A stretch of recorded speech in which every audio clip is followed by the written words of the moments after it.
film begins in Vietnam in 1991. A figure in a cloak walks through the heavy rain toward a building. It is the international assassin Moody Dutton. Inside, he discovers a room full of dead bodies, the aftermath of a gang massacre. As he prepares to take the cash, he suddenly hears a sound coming from the cabinet behind him.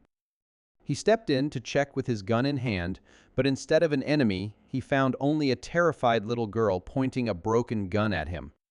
Moody gently took the gun, left the room, and then returned, trying to coax the girl out of her hiding spot. Before leaving, the girl said her name was Anna. 30 years later, a gangster hurried to the hotel where Anton, the son of his boss, was supposedly staying. Anton had been out of contact for several hours, making his father furious and prompting him to send someone to find him. He rushed into Anton's room, but was stunned to see Valley, Anton's friend, lying on the bed. Anton had been kidnapped. Soon after, the kidnappers called Anton's father, demanding $3 million for his release. The family agreed to the exchange. The gangsters gathered at the meeting point, ready for the handoff. A blue truck arrived. When they checked the truck's bed, it was empty. They immediately pulled the driver out. It was Anna, now grown up, and began searching her. The men took her back to Don Pra's mansion. They dragged her in front of him. Don Pra punched her in the stomach and ordered her to get the cash. He threatened that after she collected the money, he and his henchmen would hunt her and her boss down to kill them. However, C said she hadn't come for the money. She pulled out a hidden knife and stabbed Don Praya in the neck, then took down 2 of his bodyguards. Finally, Anna calmly walked away, leaving the money on the table. She left the building calmly, but when the guards chased after her, they were all taken out by sniper fire. She jumped into a gangster's car and drove through a hail of bullets, racing across the forest. Meanwhile, Moody had gagged and tied up Anton, leaving him behind before leaving with Anna. He threw the rifle into the lake, then reported to his client that the mission was complete and collected his payment. The next day, Anna went to the bookstore she ran to conceal her true identity, a professional assassin. After a long day, she returned home and prepared small cakes to celebrate Moody's 70th birthday. She drove to his mansion and met his caretaker. They had come to surprise Moody, but he attacked them with his new drone and shouted that he no longer wanted to celebrate his birthday. Anna brought him a small baked cake and told him to make a wish. Then she gave him a guitar that once belonged to Albert King, whom he greatly admired. Moody began coughing violently due to his weakened health, yet he still refused to accept any help. Moody took Anna to his secret hideout, hidden beneath the floor. There, he accessed the main computer using a USB drive disguised as a pendant. He told Anna that he had purchased the building where her bookstore was located, and now it belonged to her. Then Moody asked Anna to track down an old associate of his named Lucas Hayes. Anna agreed and went to Benny's dry cleaning shop. Benny, a friend of Moody's, used the shop as a cover for his hacking operations. She asked Benny to help find Lucas's whereabouts. The next day, at the bookstore, a man appeared, showing interest in the rare books. She showed the man a book, but he quickly changed the subject and seemed more interested in Anna herself. He handed her a business card introducing himself as Michael Rembrandt. The next day, Anna met Benny, who revealed that Lucas Hayes had been missing since childhood and gave her a drive containing detailed information. Anna brought the drive to meet Moody to deliver the news, but when she entered the house, she was horrified to find the caretaker dead. She drew her gun and cautiously moved inside. Seeing the guitar she had once given Moody shattered, Anna recalled the struggle that must have taken place. She continued searching and eventually discovered Moody's body in the bathtub, killed by a pistol shot to the face. Stunned, Anna sat in shock, then noticed his drone controller. When she turned it on, the drone flew over, carrying Moody's necklace with the USB drive. Realizing he had left a clue, Anna hurriedly left the mansion and called Benny, warning him to be careful until she arrived. She went to the dry cleaners, but it was too late. Inside the clothes steamer was Benny's charred body. Anna immediately rushed back to the bookstore to retrieve the items she had hidden. Suddenly, a group of men appeared and opened fire with heavy rifles, tearing the store apart.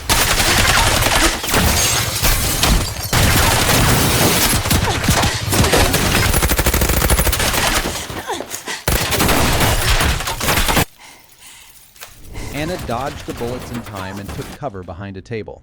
They could only see her legs and assumed she was dead. One of the men stepped forward to check and was shot in the head. The remaining man tried to escape in a truck, but Anna blocked the way and killed him. She fled the scene just before the police arrived. The next day, Anna went to an internet cafe to look up information about Lucas Hayes. She discovered that Lucas's father, Edward, had once run a company accused of dealing in chemical weapons and had been assassinated. While reviewing Moody's drive, Anna realized that Moody was the assassin who had killed Edward in Vietnam. She then decided to travel to Vietnam to learn more about Edward and his connection to Moody's death. In the Vietnamese countryside, a gang of motorcyclists was speeding along when a man dressed in black rode past them, causing one member of the group to crash. Finally, the gang tracked down the motorcycle and discovered that the rider was Anna, along with the leader. Billy, a boy in the group, recognized her. Anna told him about her motorcycle and mentioned Joso Hall, who was running Edward's company. Billy knew that Moody had died and began to suspect a connection between Anna and V. However, she only wanted to meet and talk with V. Billy decided to help her by asking a racer in the group, who now worked as a security guard for V's company, to arrange the meeting. Anna also knew that V often traveled with his security team and had a habit of smoking cigars. Anna prepared a gift for V, a box of cigars he loved. That evening, while V was traveling with his group, Billy Boy's gang appeared and took control of the entire convoy with guns. Anna stepped into V's car, saying that getting to him had been surprisingly easy. She demanded that he tell her about Edward and his company, warning that if he didn't, she would be the last thing he ever saw. Before leaving, she left her business card behind. Later, V called back, worried that Anna was following him. Anna reassured him, saying that she only wanted to learn more about Lucas, Edward's son. Upon hearing this, V agreed to meet her at his office along with his lawyer. Anna went to V's building, passed through security, and was escorted into the conference room.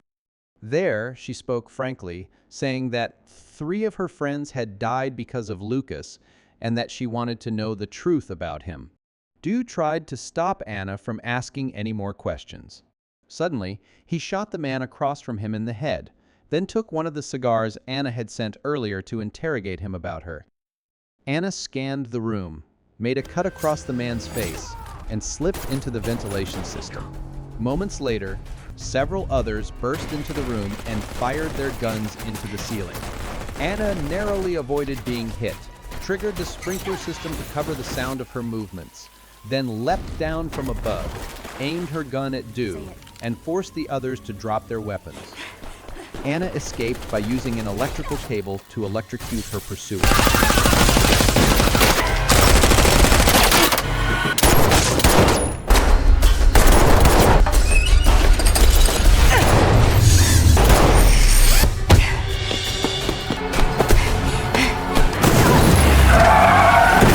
Once outside, a car slammed into her, knocking her down in pain.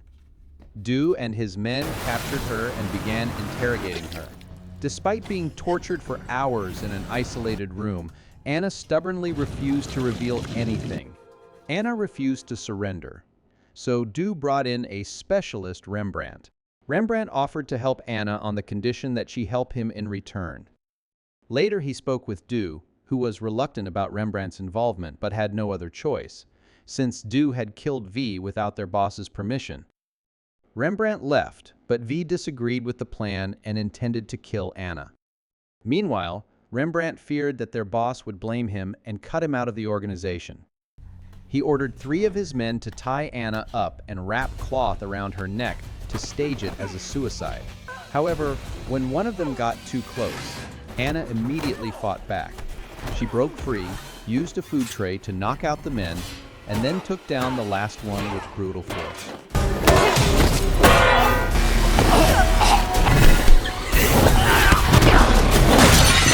After she escaped, Rembrandt arrived to inspect the scene, astonished by her skill. He warned Dew that Anna would come after him, but Dew simply replied that that was exactly what he wanted. Anna met Billy Boy, who advised her to run away if she wanted to stay alive. However, Anna remained determined to take revenge. She recalled how, when she was a child, Moody had tried to get her out of the country. When the guards refused to let her pass, Moody killed them all just to save her. Thinking about all the good things he had done, Anna broke down in tears. Later, Billy helped her travel by boat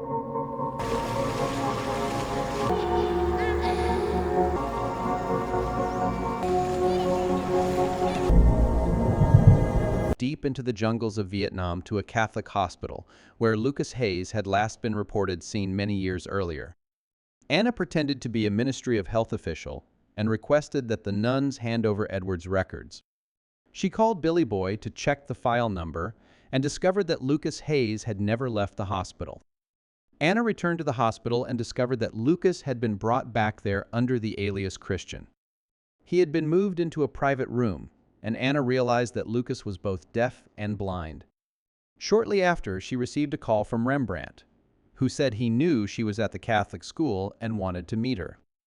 Anna agreed and arranged a time and place to meet him.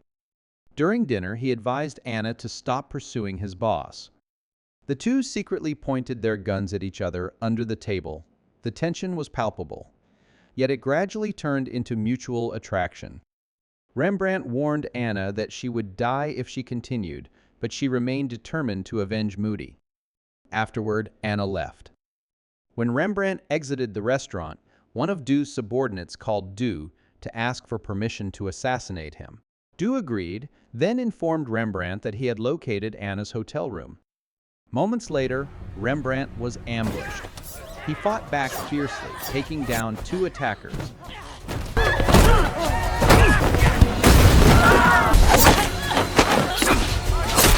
But another man appeared and opened fire on him. Rembrandt ran off to find a place to hide, but the men chasing him forced him to fight. He killed them all. The last man stationed at the lookout saw Rembrandt walk away unharmed. The man hailed a taxi and drew his gun to pursue him, but it turned out Rembrandt had tricked him. At Dew's apartment, one of his henchmen was shot through the door by Anna. She ambushed Dew, brutally torturing him just as she had before, and then killed him. Rembrandt arrived at the apartment shortly afterward to find Dew hanging from the ceiling by a bedsheet. He then received a call from Anna, who revealed that she knew who his boss was and warned him to watch out. Rembrandt was about to be shot and forced to run for his life. Anna grabbed a handgun and went looking for Dew. They clashed in a brutal, close-quarters fight, and Anna managed to shoot him.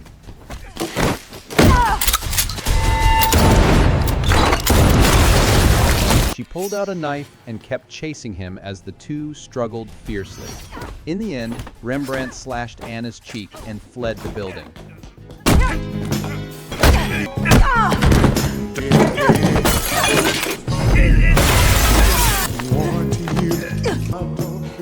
Make up your mind. Not, this. She was suddenly shot in the side, but her attacker was killed by a man in a cloak. The man, who turned out to be an eccentric, helped bandage her wound. Oh, you just gonna lay there? No, you only get lucky once. Just a little. Wrong with you? So, there we go. Okay. Did you really think they could kill me? It was later revealed that Moody had ambushed the final attacker in the mansion and disguised him to look like himself. They knew that Rembrandt's boss would be hosting a charity gala at his mansion. Billy Bob warned her that they knew she would come. On the day of the event, a large security force was deployed throughout the estate, complete with dogs, drones, and patrol boats. As the party began, Rembrandt kept an eye on Anna from the floor while she infiltrated the compound disguised as a waitress.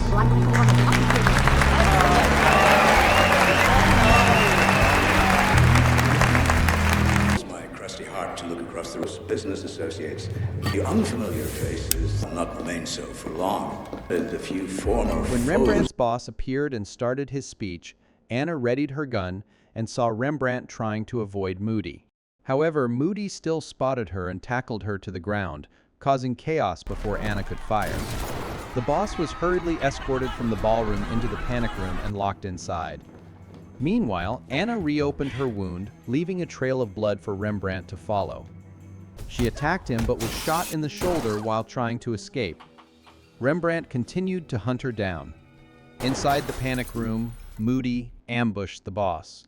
It was then revealed that the boss, Edward Hayes, had hired Moody to kill him but faked his death to protect his son and his criminal empire. Moody tells Edward that he's looking for Lucas to atone for killing him, and that Edward brought this upon himself. He admits he's no better than Edward, given all the people he's killed, but says he never pretended to be good. Moody says that both of them must pay for their sins, then pulls a bomb from his pocket, intending to kill them both. Rembrandt tracks down Anna, who is injured and bleeding, and raises his gun to shoot her. But Moody's bomb explodes, throwing them both back and giving Anna the chance to escape. She flees and returns safely to her homeland. Anna recalled the night of the massacre, when a gang attacked her home and forced her to witness her parents being murdered on the street. Afterwards, she was taken back to the gang's hideout, where she saw one of the thugs assembling a gun. When he left her alone for a moment, Anna seized the opportunity, grabbed the weapon, and killed everyone who had murdered her family. She tried to return to her apartment, but Rembrandt appeared. The two aimed their guns at each other, and moments later, a gunshot rang out. In the end, Anna walked out of the building.